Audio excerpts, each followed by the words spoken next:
Welcome back to another Bible study here in the book of Mark, and we're trying to get right back to this.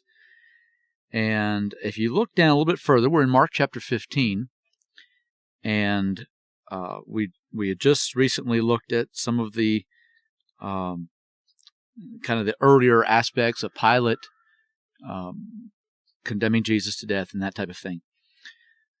But if you look at verse 31, it's interesting how the chief priests, as far wrong as they were, as off track as they were, they did give a correct statement.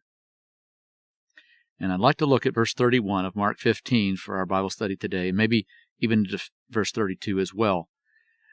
But in verse 31 it says, "Likewise also the chief priests, mocking, said among themselves with the scribes, He saved others, himself he cannot save." And as simple as that is for us to notice, it's important for us to recognize he could have saved himself. But if he had, he wouldn't have been able to save us. And that should just stir in our hearts a feeling of love and thankfulness for what Jesus was willing to do. Because yes, he can save us, and he wants to save us.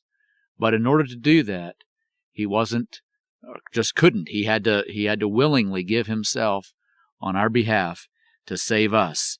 And thank God he was willing. It's hard for us to even imagine what all he went through.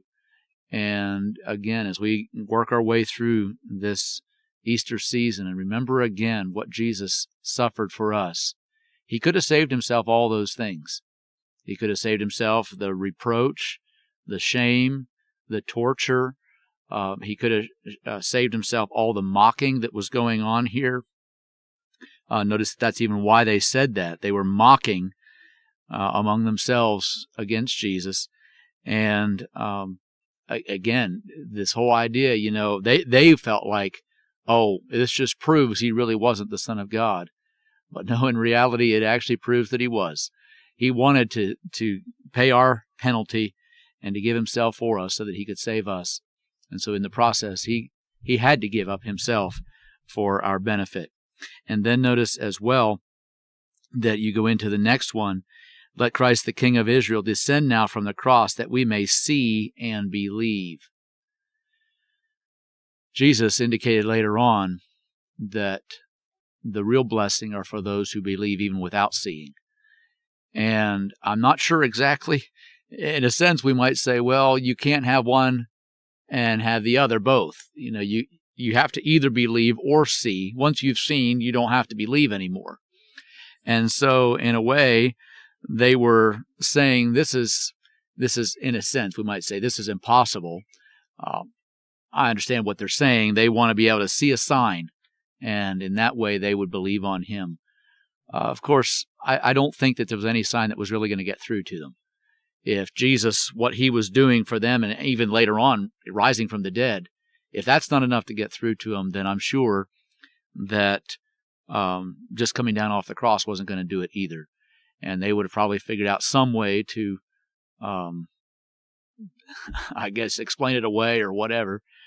But so many, even today, they may feel like these chief priests. Now, we wouldn't want to associate with them. We don't. If you know anything much about the story, you don't want to be on their side. And yet, really, I'm afraid that's sort of what happens. People want to see a sign. They want God to do something miraculous for them so that they can believe him.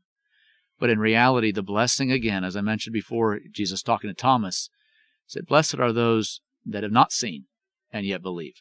And so God help us to believe on him. And this Easter season, let me just urge you, even with this little Bible study today, to just remember how much our involvement here depends on our belief, our trust in him, and our willingness to accept him as our sacrifice. And so do that today. If you haven't already done that, if you don't know him as your Savior, then without waiting for some great sign or wonder, just simply believe on him. He is your Savior. He stayed on that cross for you and for me. Thank God for that.